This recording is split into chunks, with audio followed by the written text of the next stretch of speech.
Hola a todos, muchas gracias por acompañarnos el día de hoy en una sesión más, en un nuevo episodio de nuestro podcast de Sensa, un espacio para aprender, un espacio para crecer y un espacio educativo que Sensa prepara para todos ustedes con mucho cariño.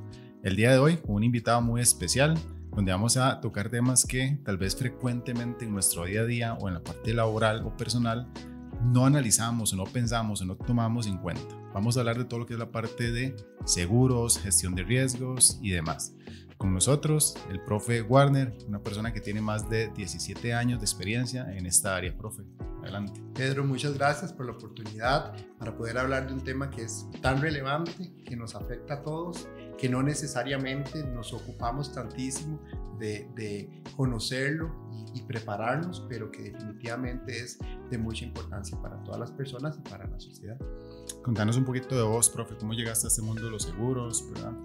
Bueno, yo empecé hace 17 años en la industria de los seguros. De hecho, ha sido la única industria en la que he trabajado. Empecé en una aseguradora en ese tiempo y he tenido la oportunidad de estar en distintos modelos de negocio de los seguros, tanto en las aseguradoras como en los intermediarios de seguros, que son, digamos, los que asesoran a las personas y les brindan las opciones de aseguramiento correctas. Y ha sido un viaje muy interesante de conocer distintos tipos de seguros, distintos tipos de empresas y sobre todo, y lo más importante, aprender a identificar los riesgos, que es algo que es vital para poder prevenir. Ok, profe, entremos en materia. ¿Cuáles son los errores más comunes que cometen las empresas a la hora de omitir pues, este tipo de procesos dentro de su organización? Sí, creo que el primer paso es definir qué es un riesgo, ¿verdad? Y un riesgo es la probabilidad de que algo suceda y que cuando suceda produzca una afectación económica. Eso es lo primordial. Y a partir de ese momento deberíamos cuestionarnos qué actividades tienen riesgos. Y la respuesta es que todas las actividades tienen riesgos. El hecho de existir tiene riesgos. El hecho de levantarnos trae riesgos consigo, de andar por la calle, de trabajar. Todo, absolutamente todo puede tener situaciones que si se materializan nos va a traer una afectación económica, nos va a traer una afectación en la salud, en la integridad, en el patrimonio. Y eso es lo primero que las empresas deberían tener consciente. ¿Verdad? Que al existir riesgo en absolutamente todo, debemos estar siempre muy atentos a todo lo que sucede en el entorno, porque todo el entorno trae consigo situaciones riesgosas. ¿Verdad? Entonces, una vez que somos conscientes de eso, lo siguiente es entender cuáles son los riesgos que a nosotros, como personas o como empresa, nos pueden afectar. Por ejemplo, el solo hecho de tener un edificio trae riesgos consigo. ¿Qué pasa si una persona tiene un accidente dentro del edificio que me pertenece o que administro? Bueno, ¿quién asume la responsabilidad de la atención médica de esa persona? ¿Qué pasa si hay un fallecimiento? ¿Qué pasa si existe un incendio dentro del edificio o un terremoto destruye las edificaciones? ¿O existe un huracán que logra una afectación no solo en el edificio, sino a las personas que estén dentro? Y muchas veces cuando hablamos de riesgos pensamos en lo material, en lo que podemos ver. Y eso es algo que definitivamente tenemos que ir olvidando. Tenemos que expandir nuestra visión de los riesgos a aquello que no podemos ver. Por ejemplo, pues muchas personas hemos escuchado que hay fraudes con las tarjetas, que hay robos de identidad a través de internet, que hay ataques de virus informáticos. No podemos verlo, pero esos riesgos hoy por hoy afectan con mayor frecuencia que los riesgos de los temas materiales que sí podemos ver y que es más fácil poder prevenirlos. Ok, ¿y cuáles serían como los más frecuentes o a los que más estamos expuestos, por ejemplo, acá en el país? Te comento, profe, mucho de nuestro público son emprendedores, pymes, ¿verdad? Tal vez no son organizaciones muy grandes, pero están en ese proceso. ¿A qué errores comunes o qué tipo de riesgos frecuentes se enfrentan ellos? Tal vez no están visualizando ahorita. Bueno, un riesgo importantísimo es el riesgo derivado del uso del Internet. Cuando yo uso Internet en la empresa, sin importar el tamaño, existe la probabilidad de que, por ejemplo, exista un robo de datos. Y ese robo de datos puede contener información de coordenadas bancarias, puede contener información de datos de las tarjetas. Por ejemplo, existen muchas organizaciones donde las personas que tienen que hacer muchas funciones dicen, mira, voy a guardar en favoritos el dato de la tarjeta con la fecha de vencimiento y el código de seguridad, para que cada vez que tenga que pagar no tenga que estar sacando la tarjeta. ¿Qué pasa si la persona guarda sus datos dentro del navegador y un virus logra entrar a la computadora y obtiene esa información? Así es como aparecen luego cobros que, como yo estoy en Costa Rica y me aparece un cobro en Holanda, pero ¿qué pasó? ¿Verdad?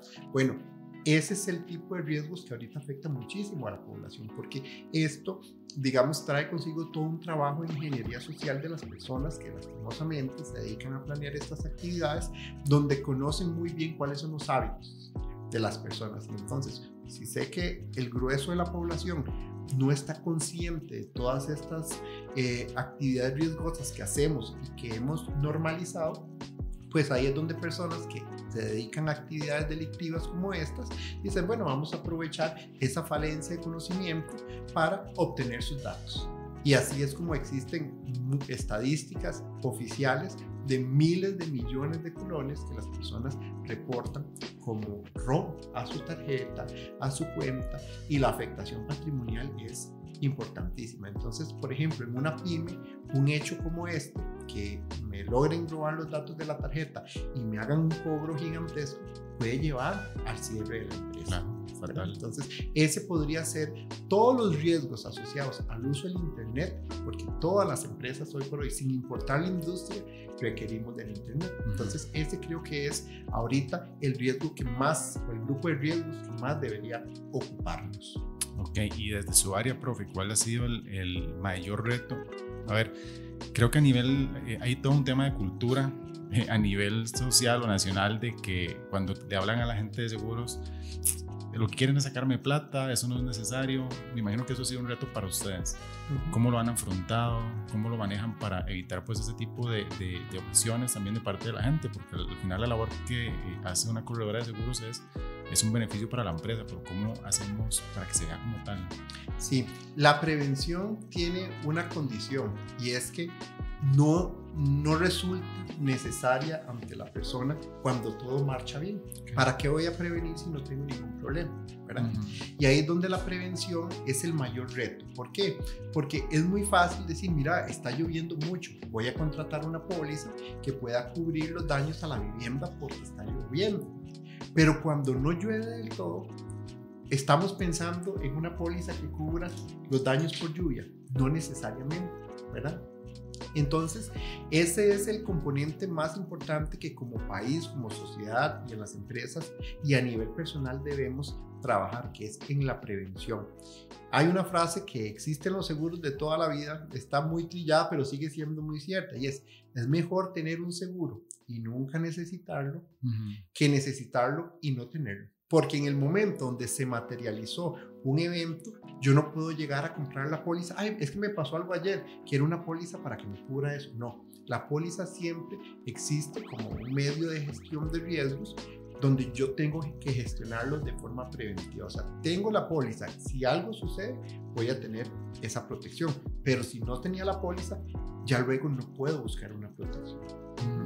¿Qué papel juega la educación, por ejemplo, la educación privada, en esta parte de la capacitación y la información en la parte de los seguros? Por ejemplo, no hay muchos lugares donde se pueda encontrar como líder de negocio una capacitación que te hable de toda esa parte de gestión de riesgos. ¿Por qué crees que nos ha faltado mucho como en ese sentido y a dónde podríamos optar por ello?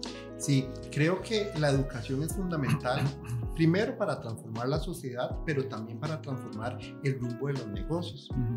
Hoy por hoy, el tema de los riesgos, más allá del seguro, porque el seguro es una respuesta, una forma de gestionar los riesgos, pero los riesgos no son un tema propio de una actividad. Como vimos al inicio, todas las actividades tienen riesgos, ¿verdad?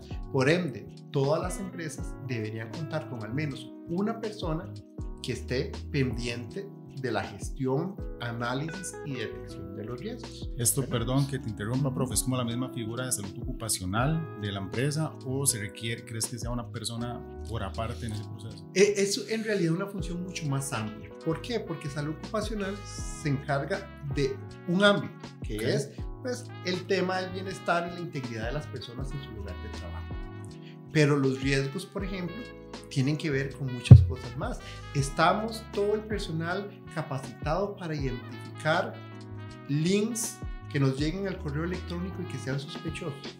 Porque basta con que una persona en la organización presione un enlace que sea malicioso para que un virus pueda entrar en todos los servidores de una organización y existan robodatos. Entonces, esta gestión de riesgo es más allá de pensar en la integridad física de las personas.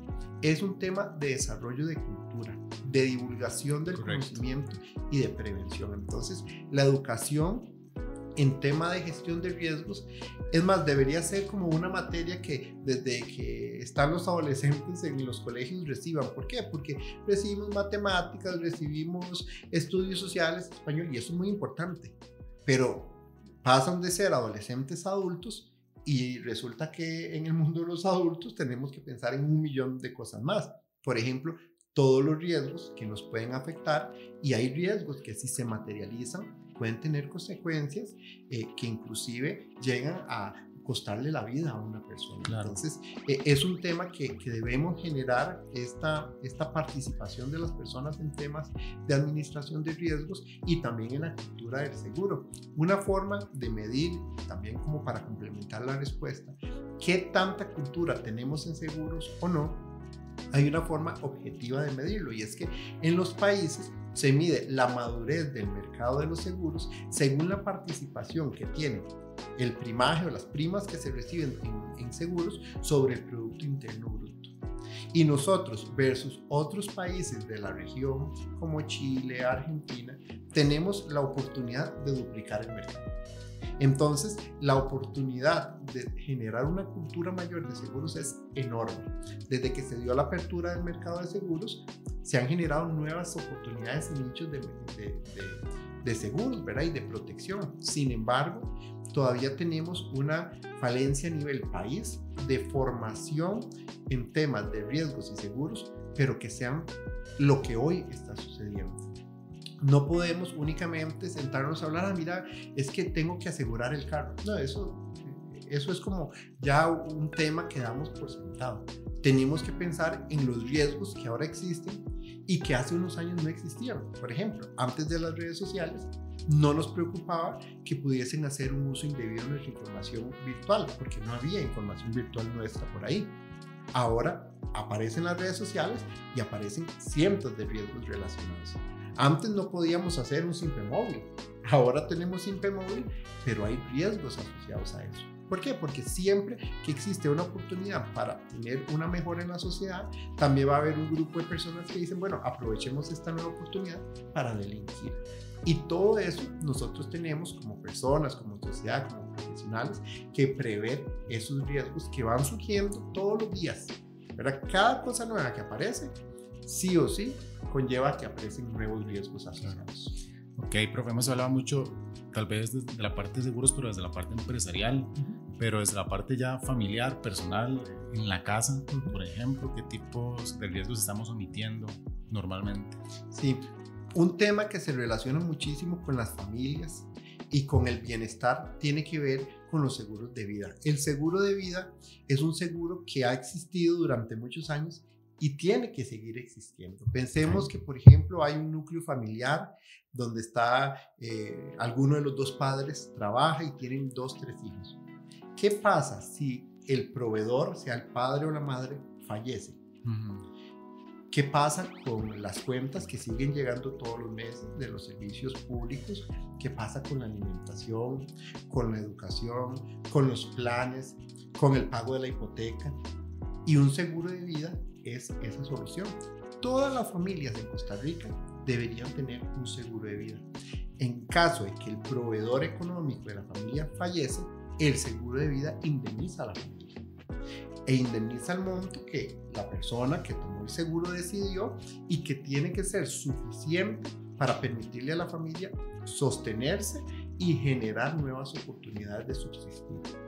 Se dice que una persona debería tomar una póliza de vida por al menos 200 veces su salario mensual, de forma tal que le permita a la familia, en caso de que fallezca, subsistir hasta 200 meses, mientras encuentran otras formas de desarrollarse.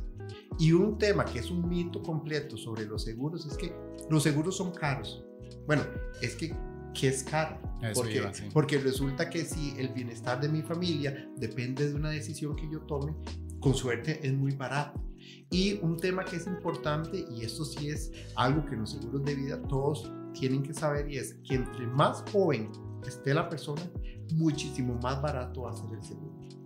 Entonces, si hay personas que ya formaron su familia, que están en sus 20, en sus 30 años, ese es el mejor momento para comprarlo, porque el costo mensual va a ser muy, muy bajo. No es que no se pueda contratar un seguro de vida si tengo 40, 50, 60. Sí se puede, pero el costo es mucho mayor. Entonces, el momento correcto para contratar una póliza de vida es ahora, porque entre más pase el tiempo, más costoso va a ser y menos posible que las personas lo contraten. Claro. Invitar a todas las personas que nos están viendo o que nos van a ver en diferido en las diferentes redes sociales. Acá en Censa estamos trabajando de la mano con el profe un programa de capacitación en el área de seguros que vamos a tener muy próximamente ya en nuestra oferta académica para que estén pendientes, para que puedan consultar. Profe, vamos a pasar de tema. En este podcast también nos gusta mucho tocar el tema del liderazgo, cambiando el chip completamente.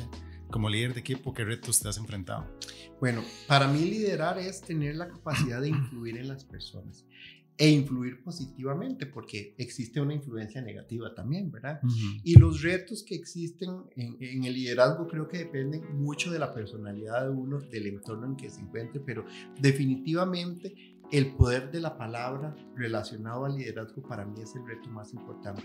¿Cómo un líder puede generar una inseguridad en una persona de su equipo? O más bien puede generar palabras de apoyo, palabras positivas que a la persona le motiven a hacer una versión cada vez mejor de sí mismo. Y ese poder de la palabra se debe acompañar siempre con el poder de la acción. Es muy fácil exigir resultados, ponernos la famosa camiseta que a todos nos han pedido que nos pongamos, ¿verdad? La milla extra. La milla extra, pero lo estoy haciendo. Lo que estoy pidiendo es lo mismo que estoy dando. Cuando doy una instrucción y luego las cosas no salen bien, soy el primero que sale a defender al equipo por seguir una instrucción que giré. Creo que esos son los retos de liderazgo, entender que en los trabajos es imposible separar los problemas, las situaciones. No, nosotros somos seres integrales. Entonces, cuando llegamos a la oficina somos nuestros problemas, nuestros traumas, nuestras inseguridades, nuestras virtudes, las cosas que aspiramos tener, nuestros sueños, pero somos un conjunto de cosas, ¿verdad? Y a veces cuando las cuestiones no salen bien en el trabajo, es muy fácil decir, mira, tenemos que corregir esto y punto. Pero un líder, a diferencia de un jefe, va a siempre buscar decir, bueno, cuéntame qué es lo que está pasando, qué te está pasando como persona, porque como no podemos separar nuestro entorno de nuestro quehacer diario, yo me he encontrado en mi experiencia personal que en el 99% de las veces la gente que tiene un bajo rendimiento, algún problema, no es porque no quiere trabajar ni hacer las cosas bien. A las personas les gusta hacer las cosas bien y sentirse realizados. Pero lo que muchas veces sucede es que su entorno personal está causando situaciones que le afectan. Entonces, el verdadero líder busca ser un apoyo. Busca hacer un apoyo, de dar un consejo, de ayudarle a buscar soluciones. Cuando uno está en una situación personal compleja, es muy fácil creer que no hay cómo salir de ahí.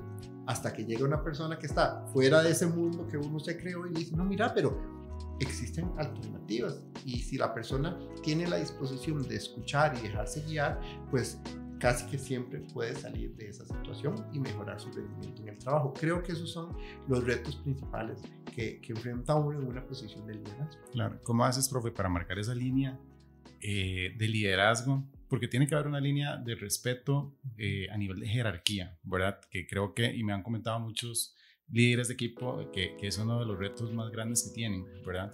Ok, soy tu líder, te apoyo, te escucho, pero marcar esa línea para que muchos me han dicho, es que yo soy el líder, no soy el amigo de mi colaborador. ¿Qué piensas vos al respecto?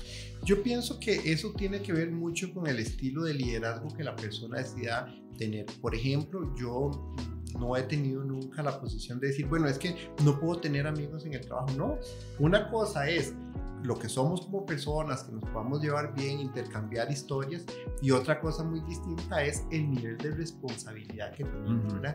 Yo siempre trato de ser muy claro con el equipo y, por ejemplo, decir, mira, a mí me contratan no porque sea mejor que ustedes ni sepa más, simplemente porque tengo una responsabilidad mayor. Cuando tenemos que reírnos, nos vamos a reír. Cuando tenemos que sentarnos a ver los resultados y hablar seriamente, lo vamos a hacer, sin que eso afecte que a los 2 minutos, ay, vamos por un café, ay, pero me acaba de llamar la atención. Son dos cosas distintas, ¿verdad? Entonces creo que tiene que ver mucho, no solo con la madurez del líder, sino también del equipo. Correcto. Pero es el líder, la persona llamada a poder generar ese espacio de confianza con las personas, decir, no importa lo que nosotros hablemos a nivel de trabajo, seguimos siendo seres humanos y necesitamos socializar, y necesitamos llevarnos bien, y podemos hablar de la familia y de los planes y de los viajes, pero cuando tengamos que sentarnos a hablar de números y resultados, podemos hacerlo con mucho respeto sin que una cosa tenga que interferir con la otra. Ok, profe, para ir cerrando, 2 rapiditas, ¿verdad? Antes de cerrar, tengo que preguntar, inteligencia artificial. Sí, a veces la gente dice que la inteligencia artificial es el futuro, y en realidad pues no, es el presente, y los Correcto. Que no estemos pensando en cómo adaptar la inteligencia artificial en todas las actividades que tenemos, pues yo creo que estaríamos ya perdidos, ¿verdad? En tema de riesgos y seguros, y esta es una invitación para que todos puedan hacer un mapa de riesgos personal.